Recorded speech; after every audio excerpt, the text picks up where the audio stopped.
2026 সালে বাংলাদেশে জনপ্রতি সর্বনিম্ন ও সর্বোচ্চ ফিতরা কত টাকা, পরিবারের ছোট শিশু ও নবজাতকের জন্য কি ফিতরা দিতে হবে কিনা? এই প্রশ্নের উত্তর হলো যে নবী করিম সাল্লাল্লাহু আলাইহি সাল্লাম বলেছেন, যাকাতুল ফিত্র তুহরাতান লিস-সাইমি আনিল লাগবি ওয়ার রাফাস ওয়া তু'মাতাল লিল মাসাকিন। অর্থাৎ ফিতরা হলো রোজাদারের রোজাকে রিফাইন করার জন্য।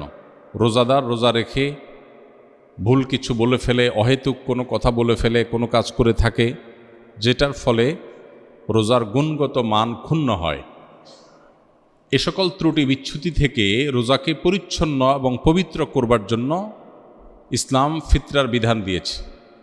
এজন্য রমজান মাসের শেষে আমরা যে ফিতরা দিয়ে থাকি, সদকায়ে ফিতর দিয়ে থাকি, এটা মূলত আমাদের পুরো মাসের রোজাটাকে পরিচ্ছন্ন করার জন্য, এটাকে অন্য সব ভুল ত্রুটি থেকে পবিত্র করে আল্লাহর কাছে গ্রহণযোগ্যতার উপযুক্ত করা, এটাই হলো এই ফিতরার অন্যতম উদ্দেশ্য। ফিতরার আরেকটা উদ্দেশ্য নবী সাল্লাল্লাহু আলাইহি ওয়াসাল্লাম বলেছেন, সেটা হলো তু'মাতাল লিল মাসাকিন, মিসকিনদের খাদ্য দান কর্মসূচি। পৃথিবীর ইতিহাসে এটাই সম্ভবত সর্বপ্রথম ব্যাপক এবং সমাজের সর্বস্তরের মানুষের জন্য, দুস্থ মানুষের জন্য খাদ্যদান কর্মসূচি।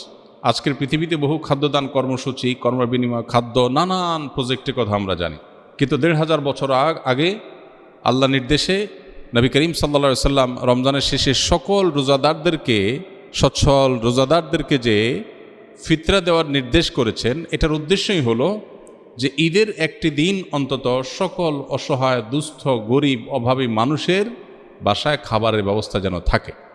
আজও পর্যন্ত পৃথিবীতে যত খাদ্যদান কর্মসূচি আছে, এর কোনোটিকে আল্লাহর দেওয়া ইসলামের এই ফিতরা ব্যবস্থাপনার সাথে কোনোভাবে তুলনা আপনি করতে পারবেন না।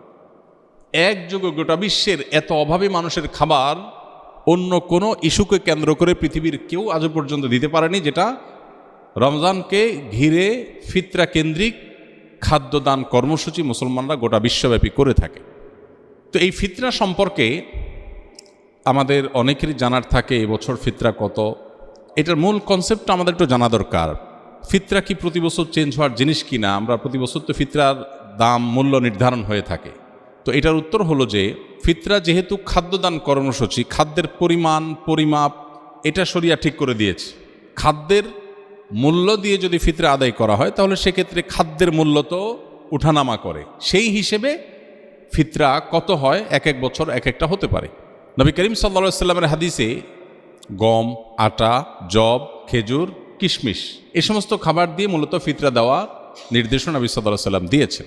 এখন এই খাবার কি পরিমাণ দিতে হবে, এখানে আগের যুগে যে খাবার মাপার যে বিভিন্ন পাত্র ছিল, ধামা জাতীয় বিভিন্ন সাইজের, সেই পাত্রের পরিমাপের মধ্যেও একই পাত্র এক এক এলাকায় এক এক রকম ছিল। এরপর ভিত্তি করে সামান্য এদিক সেদিক একটু কম বেশি এর পরিমাপ এর ব্যাপারে ওলামাদের মত পার্থক্য আছে। তো আমরা যেহেতু ইস্যুতে সাধারণত যেটা সবাই করি, সতর্কতামূলকভাবে একটু বাড়িয়ে আমরা দিয়ে দিই। তো এই হলো ফিতরা ব্যবস্থাপনার মূল চিত্র।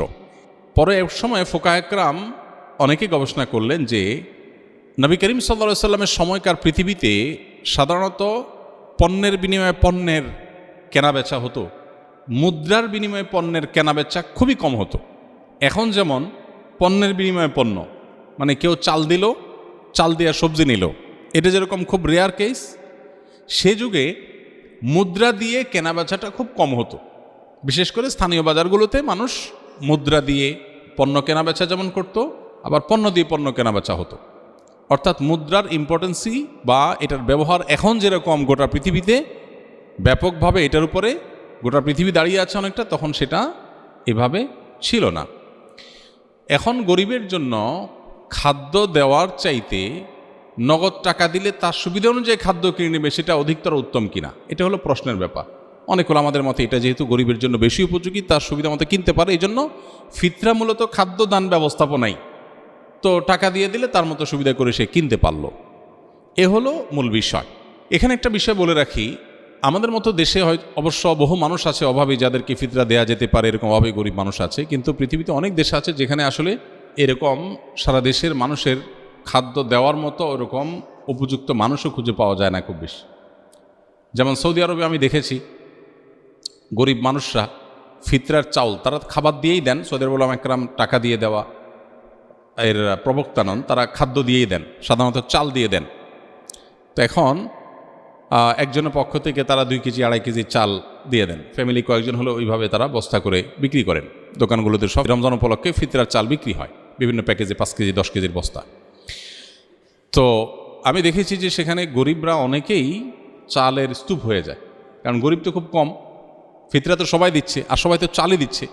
তো এমনও দেখা গেছে যে গরিব মহিলা উনি পিক আপে করে মসজিদের সামনে আসছেন চাল কালেকশন করার জন্য, এবং এটা কমন চিত্র সৌদিতে। সবাই যে পরিমাণ চাল দিচ্ছে উনি ওই পিক আপ রেখে দিচ্ছে, সামনে রেখে বসে আছে, সবাই চাল এনে এনে ফেলে দিচ্ছে, পিক আপ স্তূপ হয়ে গেছে। পরে এই চালটা কি হয়, বাংলাদেশি ইন্ডিয়ান যারা সেখানে শ্রমিক বা প্রবাসী আছেন, অনেক সময় দেখা যায় যে চাল দাতা কিনেছেন 30 রিয়াল দিয়া, ওইটাই মহিলা বিক্রি করতেছে 15 রিয়ালে। প্রবাসী বাংলাদেশি বা অন্য যারা আছে তারা সেটা কমে কিনে নেয়। তো এইটাতে দিন শেষে আসলে ওই যে গরিব যে তার ক্ষতি হলো, অর্থাৎ লসটা মূলত তার হলো। এটা একটা বাস্তবতা। এর প্রেক্ষিতে ওলামায়ে আহনাফ, অনেক ওলামায়ে কেরাম বলেন যে ফিতরা যদি টাকা দিয়ে পয়সা দিয়ে দিলে গরিবের আরও বেশি উপকার হয়, তাহলে সেক্ষেত্রে এটা দিয়েও দেওয়া যাবে, কিন্তু মূল লাইনটা হবে ওই খাদ্যকে কেন্দ্র করে। কথাটা বোঝা গেছে? তো সেই হিসেবে এই বছর সম্ভবত 110 টাকা সর্বনিম্ন, কারণ ওই যে ফিতরা তো কিশমিশ দিয়ে দেওয়া যায়, গম দিয়ে দেওয়া যায়, খেজুর দিয়ে দেওয়া যায়, অতএব ভ্যারি করে। যখন আপনি সবচেয়ে ভালোটা দিয়ে দিবেন, পরিমাণও কম বেশ আছে, এক একটা এক পরিমাণ, তো সবচেয়ে ভালোটাতে যখন দিবেন তখন দাম অনেক বেশি হবে। এই জন্য সর্বোচ্চ ফিতরা এবার ধার্য হয়েছে সম্ভবত 2800 টাকা, আর সর্বনিম্ন 110 টাকা। তো এই যে টাকা, আপনি কি টাকা দিবেন নাকি খাদ্য দিবেন? এটা যদি বলেন, আপনি যদি কোনো গরিবকে খাদ্য দিলে তার উপকার হবে, আপনি জানেন, কোনো সন্দেহ নেই। আমার দেশে বহু গরিব আছে যাদের খাবার দিলে আসলে চাল কিনে দিলে, ডাল বাজার করে দিলে তার উপকার হয়, তো আপনি খাদ্য দিয়ে দিবেন। আমি ব্যক্তিগতভাবে সাধারণত ঈদকে কেন্দ্র করে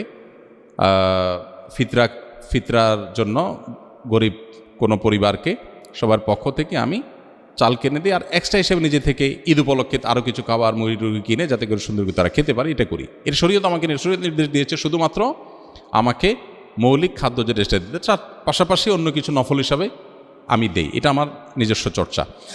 বাট এটা নিয়ে যে পরিমাণ আমাদের মধ্যে আপনার বিতর্ক, বর্ষা এবং অনেক বেশি এটা নিয়ে আমাদের দেখা যায় পাল্টাপাল্টি বক্তব্য, এটা অনভিপ্রেত।